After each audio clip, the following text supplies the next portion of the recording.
নমস্কার বন্ধুরা, শ্রাবণী রান্নাঘরে আপনাদের সবাইকে স্বাগত জানিয়ে আমি আবারও একটা রান্নার ভিডিও নিয়ে আপনাদের সামনে চলে এসেছি। আজকের আমি আপনাদের লাউয়ের খোসা দিয়ে একটা অসাধারণ রেসিপি বানিয়ে দেখাবো। আশা করি আপনাদের ভালো লাগবে।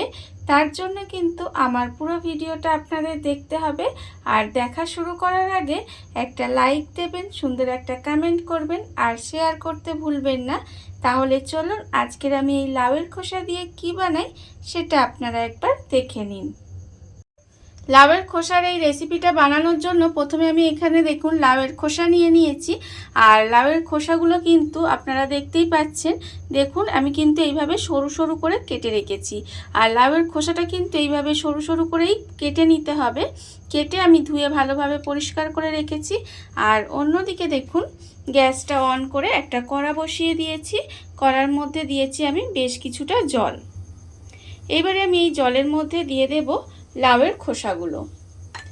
দেখুন এখানে কিন্তু আমি লাউয়ের খোসাগুলো জলের মধ্যে দিয়ে প্রথমে একটু লাউয়ের খোসাগুলো ভাপিয়ে নেব। আমার এখানে লাউয়ের খোসাটা একটু পাকা, তাই আমি এখানে ভাপিয়ে নিচ্ছি। আপনাদের যদি লাউয়ের খোসাটা কচি হয় তাহলে কিন্তু ভাপানোর কোনো দরকার নেই, এমনিই রান্নাটা করলে হবে। দেখুন আমি প্রথমে লাউয়ের খোসাগুলো অল্প একটু সময় ভাপিয়ে নেব। লাউয়ের খোসাটা আমি এখানে দেখুন ভাপিয়ে নিয়েছি। আর লাউয়ের খোসাটা কিন্তু আমার এখানে ভাপানো হয়ে গেছে।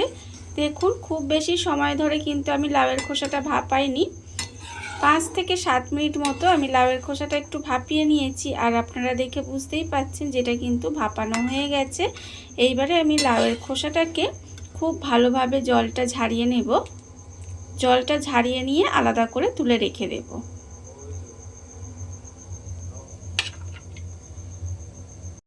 লাউয়ের খোসাটা আমি এখানে দেখুন জল ঝরিয়ে আলাদা করে তুলে রেখে দিয়েছি। আর অন্যদিকে কিন্তু গ্যাসটা অন করে আবারও কড়া বসিয়ে দিয়েছি। এবারে আমি কড়াইয়ে দেব সর্ষের তেল। এখানে কিন্তু আমি রান্নাটা সর্ষের তেলেই করব। আর আপনারাও চেষ্টা করবেন সর্ষের তেলে করার, তাহলে কিন্তু আমার মনে হয় খেতে বেশি ভালো লাগবে। দেখুন এখানে কিন্তু আমি প্রায় 3 চামচের মতো সর্ষের তেল দিয়ে দিয়েছি। এইবারে তেলটা আমি একটু গরম হতে দেব।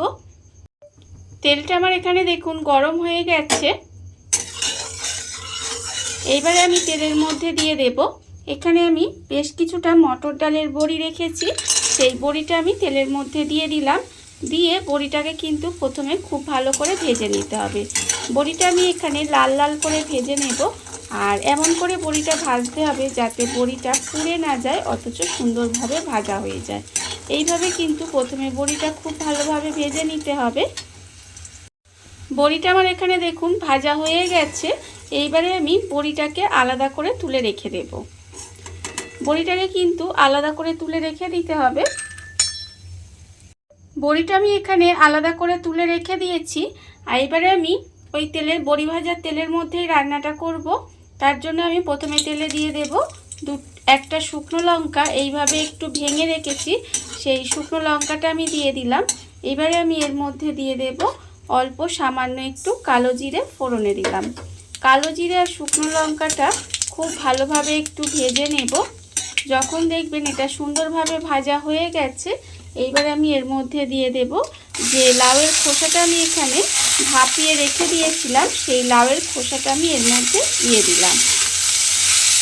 লাউয়ের খোসাটা দিয়ে এইভাবে একটু নাড়াচাড়া করে একটু রান্না করে নেব।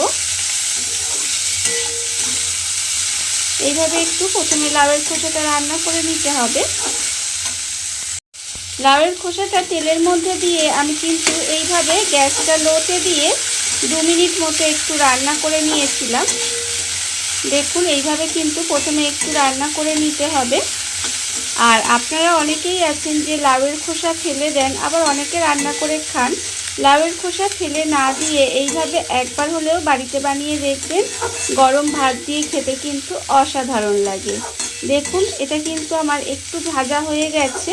এইবারে আমি এর মধ্যে দিয়ে দেব, এখানে আমি রেখেছি আন্দাজ মতো নুন, 1/2 চামচ হলুদের গুঁড়ো, আর এখানে আছে 1/2 চামচ চিনি। এবারে আমি এই নুন, হলুদ গুঁড়ো আর চিনিটা আমি এখানে দিয়ে দিলাম। দিয়ে খুব ভালোভাবে একটু মিশিয়ে নেব।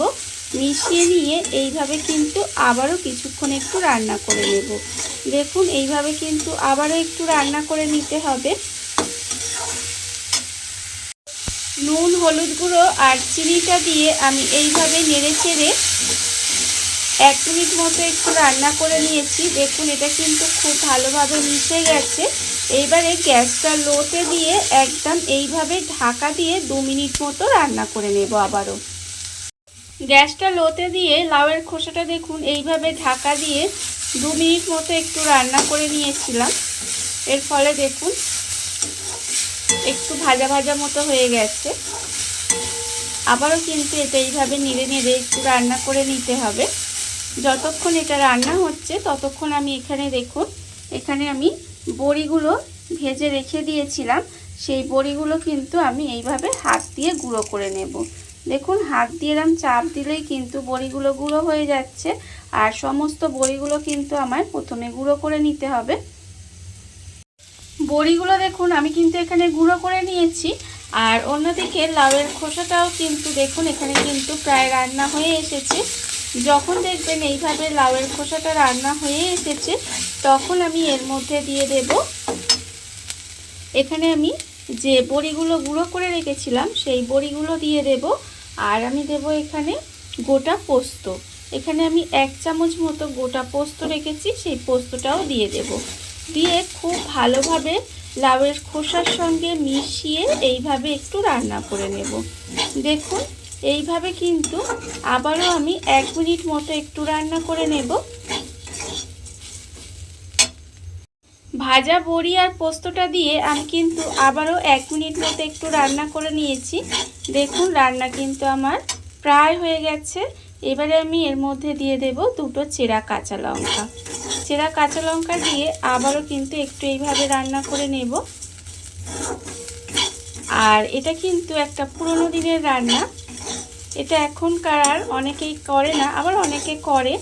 এইভাবে আপনারা একদিন হলেও বানিয়ে দেখবেন, খেতে কিন্তু অসম্ভব সুন্দর হয়। দেখুন এইভাবে নেড়ে নেড়ে আবারও একটু রান্না করে নেব। করে নিলেই একদম কিন্তু রান্নাটা রেডি হয়ে গেছে। গরম ভাতের সঙ্গে এর সঙ্গে আর কিছুই লাগবে না, এতটাই খেতে সুন্দর হয়। দেখুন রান্না আমার রেডি হয়ে গেছে। এইবারে আমি আপনাদের পরিবেশন করে দেখাবো।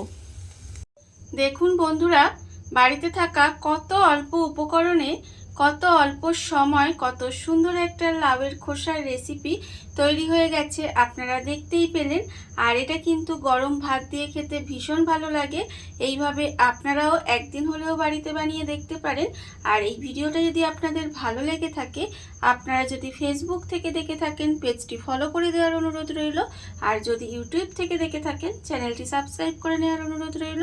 তাহলে চলুন ভিডিওটা আমি এখানেই শেষ করছি। আপনারা সবাই ভালো থাকবেন, সুস্থ থাকবেন। আবারও হাজির হব নতুন কোনো রান্না নিয়ে।